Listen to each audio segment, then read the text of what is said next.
Okay, in the baking soda vinegar lab for endothermic, exothermic reactions, all we're doing is mixing baking soda and vinegar and measuring the temperature change before and after.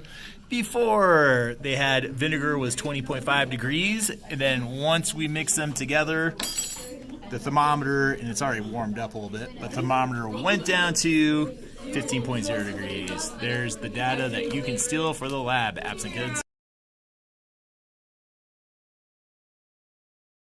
For the calcium chloride lab, we are taking this. This is called calcium chloride. It's a type of salt. And we're adding it to water and then measuring the temperature change. And what's the temperature doing there?